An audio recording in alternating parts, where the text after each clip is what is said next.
cada any. El programa està dividit en 2 blocs que enguany proposen treballar a l'entorn de la lluita contra la pobresa i l'exclusió social en relació amb l'any europeu del mateix motiu, per un costat, i per l'altre fent un exercici de prospecció sobre quin país volem tenir o podrem tenir l'any 2020. El primer bloc estem segurs que ens farà tocar molt de peus a terra i considerem que bo és en aquests moments que ens toca viure. I el segon ens hauria de servir per seguir tocant de peus a terra quan acabi l'escola d'estiu. Vivim temps convulsos, ens ho explicava en Josep Maria Pelegrí ara mateix, on conflueixen 3 processos de crisi que ens obligaran a treballar, de fet ens obliguen, sobre 3 canvis de model que no són en cap cas senzills. Vivim un temps de crisi econòmica sobre la que caldrà proposar un canvi en el model de creixement econòmic si ens en volem sortir de debò, un canvi de model que no pot limitar-se a mesures conjunturals de maquillatge, sinó que han d'incidir en molts altres aspectes de la vida, com el model educatiu, el model de valors, el model de relació entre universitat i indústria. Per tant, no es tracta d'un exercici menor. Vivim alhora un temps de crisi de la política, un temps de crisi que de vegades, fins i tot des de la mateixa política, volem no acabar de veure del tot, però vivim una seriosa crisi de la política que es fonamenta en una encara més seriosa crisi de confiança. I aquesta confiança que està en crisi era i és, i també ha de ser en el futur, la peça fonamental de la democràcia representativa, que per altra banda és l'únic sistema que ha funcionat, funciona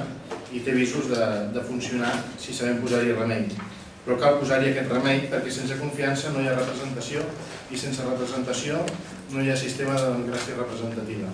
I darrere la democràcia representativa no hi ha a dia d'avui un altre sistema que ens doni les mateixes garanties. Ens cal treballar molt la transparència en l'acció política, ens cal treballar molt l'eficàcia en l'acció política, ens cal treballar molt la pedagogia en l'acció política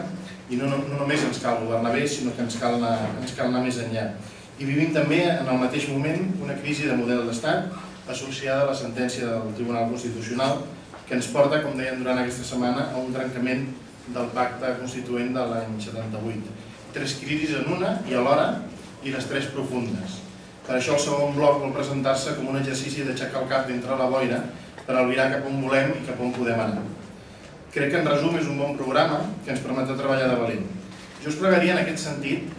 i he introduït la part final de la meva intervenció, que féssim tots plegats l'esforç per mantenir-nos dintre la sala el màxim de temps possible. Per respecte als ponents, evidentment,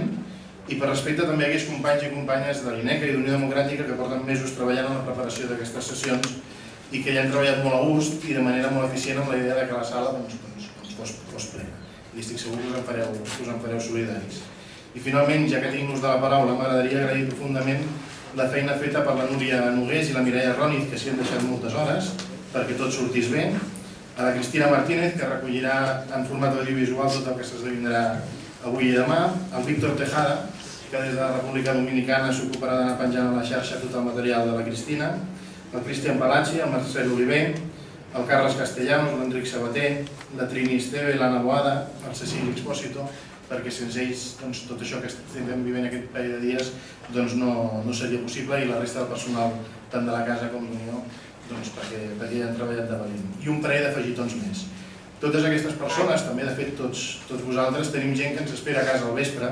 i que sovint ens gaudeixen més del que voldrien perquè som al partit, perquè som a l'INECA, perquè som a una reunió amb veïns. És la nostra feina i la fem de gust, però si la podem fer de gust és perquè sabem que comptem amb la comprensió, amb la generositat, la paciència i l'estima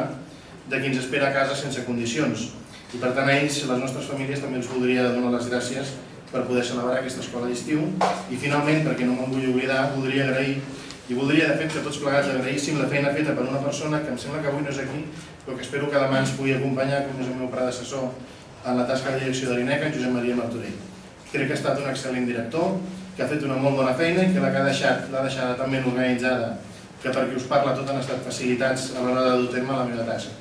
I com que a mi demà no em toca parlar, doncs ho havia d'agrair avui. I ara sí que acabo, agraïm-vos de debò la vostra presència i donant pas a la següent taula i per tant us podria decidir a casa de Víctor Maïlla o de Roland i els doctors Sols si poden passar i fem un petit canvi ràpid de taula i continuem.